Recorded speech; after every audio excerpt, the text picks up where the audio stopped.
I'll admit it, I was pretty skeptical about trying out Vestaboard, the $3,000 smart messaging display that looks like it belongs in an old train station. But after setting it up and using it in my smart home, I'm convinced it's one of the coolest gadgets you can get. That is, if you can afford it.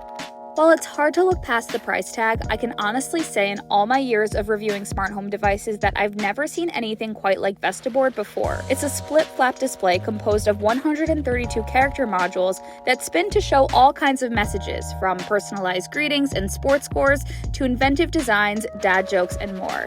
It's like a piece of art, except it can be customized endlessly. Vestaboard sent me a review unit of its classic model to test out. I commissioned my dad for help installing the Vestaboard, following the instructions on the adhesive mounting guide. We screwed in the included mounting hardware and hung the device on the wall. The unit weighs 55 pounds, so I definitely consider it a two-person job. The only sort of headache I had with the installation was the length of the power cable. It comes with only a 19.7-inch cord, which works if you have a recessed outlet behind the display, but I do not. I had to use an extension cord. Luckily, I had one laying around, but I think if you're paying $3,000, you should get a second cord option included. Once I had the Vestaboard mounted, I used the pairing code shown on the display to connect the device to the Vestaboard app on my smartphone. From there, I had the freedom to experiment with all the different messaging features. I'm about to send the cutest message on the Vestaboard. Let's see it in action.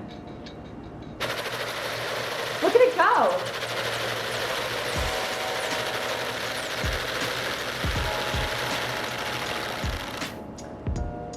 Tell me that's not so sweet.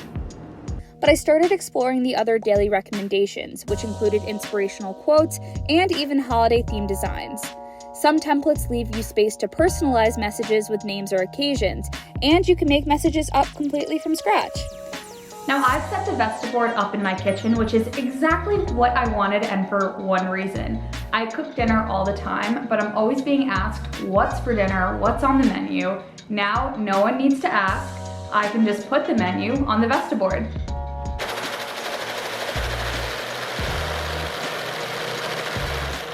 After dinner, I sat down and dug into features exclusive to Vestaboard Plus, a $95 per year service that unlocks a large collection of Vestaboard-compatible apps. This is when I should mention that the Vestaboard is rather loud when it's changing messages. The clicking sound is somewhat satisfying when you're expecting it, but it can also be disturbing very early in the morning or late at night. Luckily, you can set quiet hours that stop the Vestaboard from receiving new messages during designated times. But in the morning, with the World Cup final underway, I installed the World Cup app to update the display with minute-by-minute match progress. Vestaboard and all of its messaging features are awesome, but totally unnecessary for most people. Besides, for half the price, you can get a premium LG OLED TV or Samsung QLED TV that has ambient display features. But if you're equal parts techie and arty, I think you'll find the modern Vestaboard comes to life with its magnetic personality, taking inspiration from mechanical split-flap displays you used to find in every train station, of course. I think the longer cable and Vestaboard Plus membership should be included for the device's steep price, though it's also fair for me to think that those who have the money to spend on a Vestaboard can also afford an extension cord or recessed mounting, as well as the subscription fee. For your fancy friend or family member who likes functional art and has an appreciation for interactive gadgets, the Vestaboard makes a great smart home gift. Though I've heard some new smart features are coming to Vestaboard in 2023, so it could pay to wait until it offers deeper integrations with your other smart home devices. We'll be sure to update you on social, so give us a follow at Facebook, Twitter, Instagram, and TikTok at Tom's Guide. And as always, I'm at Kate Kozich. Thanks for watching. I'll catch you next time.